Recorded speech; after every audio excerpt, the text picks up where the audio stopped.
psychological defense mechanism. It's a way we protect ourselves. It's a mechanism in which we avoid confrontation with a personal problem or a difficult reality by pretending the problem's not there, or by forgetting its existence. And I kind of think it's like a forced forgetting. So I thought of it being a turbocharged forgetting, then I thought turbocharge has all sorts of emissions implications, so let's call it a forced forgetting. And I think we as humans are wonderfully accomplished at denial, at pushing uncomfortable truths to the recesses of our minds.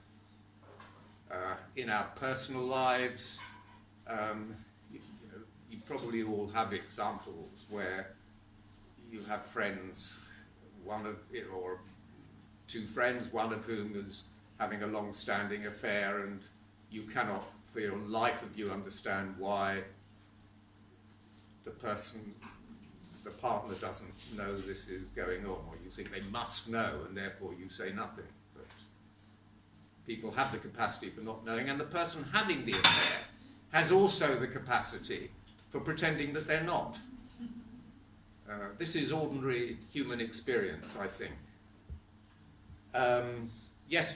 Sunday, it was Remembrance Sunday. But it was also Forgetting Sunday. When we fail to remember the way in which hundreds of thousands of young men were sent to their deaths in the killing fields of France through incompetently conceived battle plans. When we fail to remember how many black and Asian fighters were recruited from the colonies, fighting from the beginning of the war, some 150,000 right at the beginning of the war. And then many of them died, and perhaps most of them died, but as soon as the war was over, they were unwelcome and were expected to return to their faraway homes, traumatized but with no support. One of my not war heroes is Tony Blair. In the Chilcot inquiry, John Chilcot, he couldn't bear the thought. I mean, he more or less said, this man lied to the British public, that he did it in the service of a foreign power, the United States. This would also make him, in traditional terms, a traitor. But he, people like him, John Chilcot, they don't tell lies. So he said, Tony Blair spoke emotional truth, which I think is Mandarin for lies. We like to remember the dead, but at the same time, we don't want to remember our own death. And when we're young, we force from our minds that barring accidents and disease, we'll become old and die. It's what happens to people.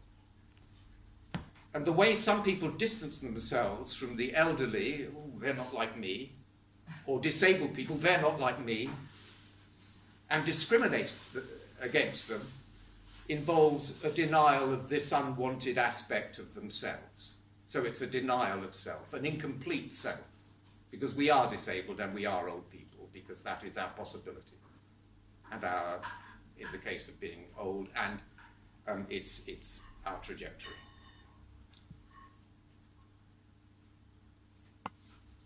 I think of places like the hospital in Gosport, when sometimes the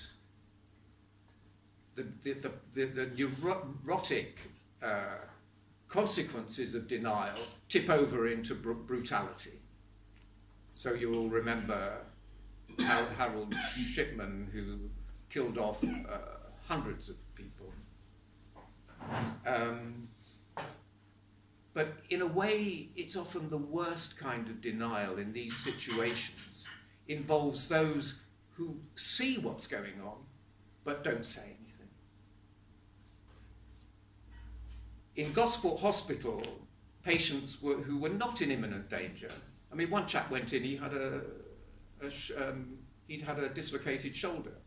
Within 3 days, he was dead because he had a syringe pumping morphine fitted to his back. Diamorphine. And then, well, there's the person who mainly responsible for this. She would write these notes saying, "Make comfortable."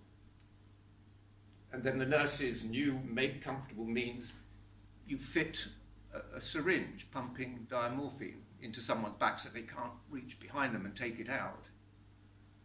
And then in one newspaper report I said there's no suggestion that the main doctor involved, but there were many involved.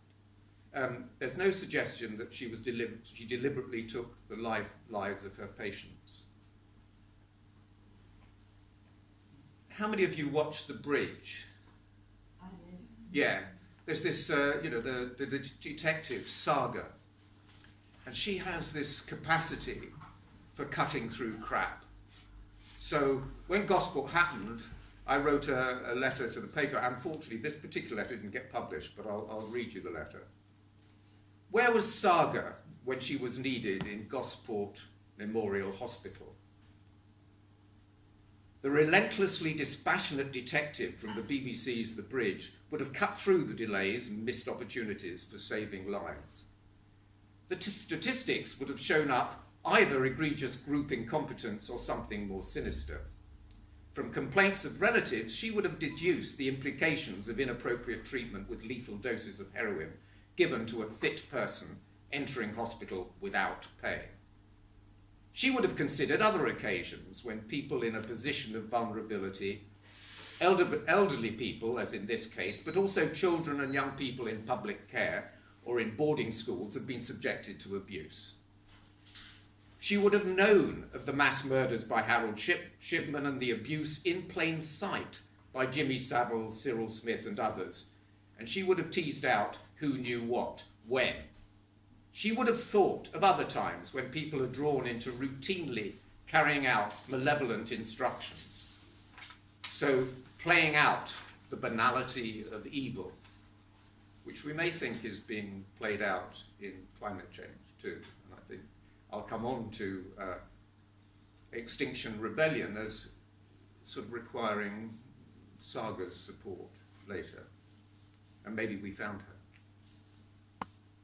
She would have attempted to identify all those responsible and meticulously assemble the evidence required for convictions. But our culture does not encourage such uncompromising characters into our police forces, hospitals or governments.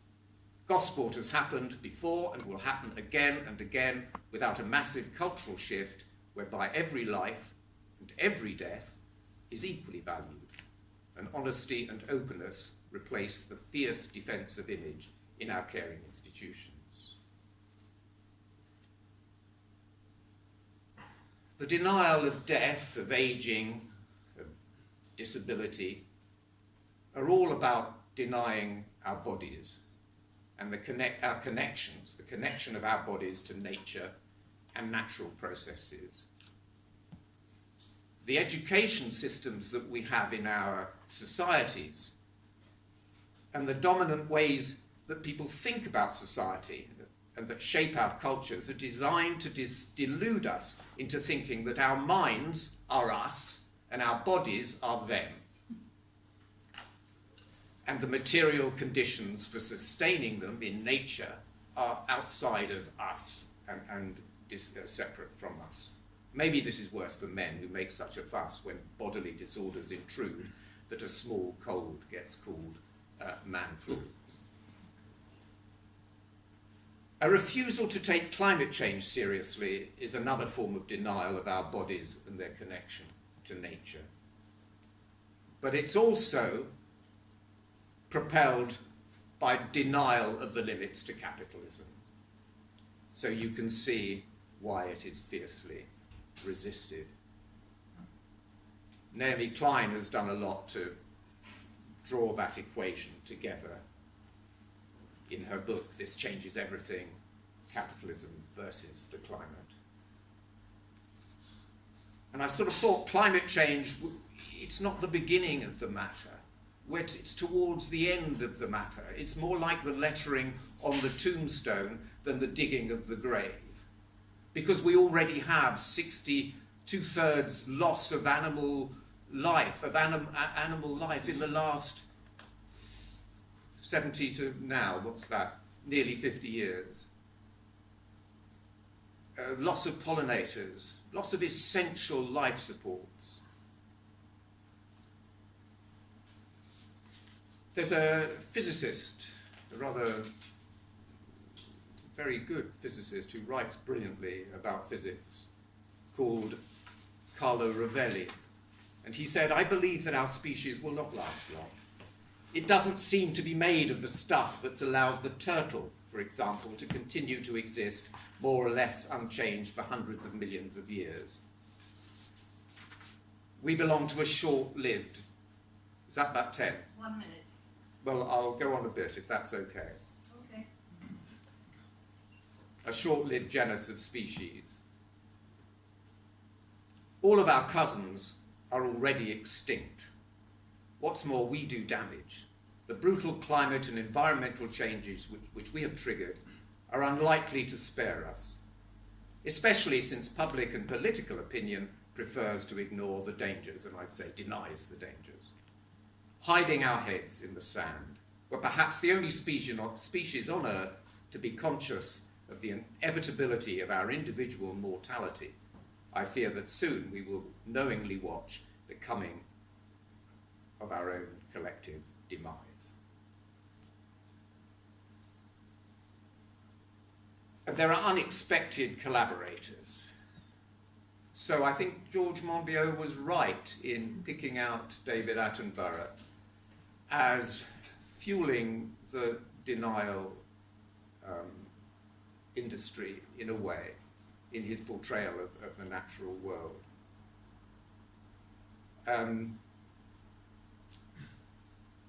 I'll give an example that occurred to me before I read that article. I was watching a program and I thought there was this amazing scenes of the Saiga antelopes in Kazakhstan, masses of them, which migrate each year to pastures which are available for a relatively brief time, and while they're at those pastures, they reproduce, they produce offspring. And I thought, this is amazing, and so I looked it up on in Wikipedia, and what I found was, not in the program, what I found in Wikipedia was that 150,000 animals of those animals had actually died.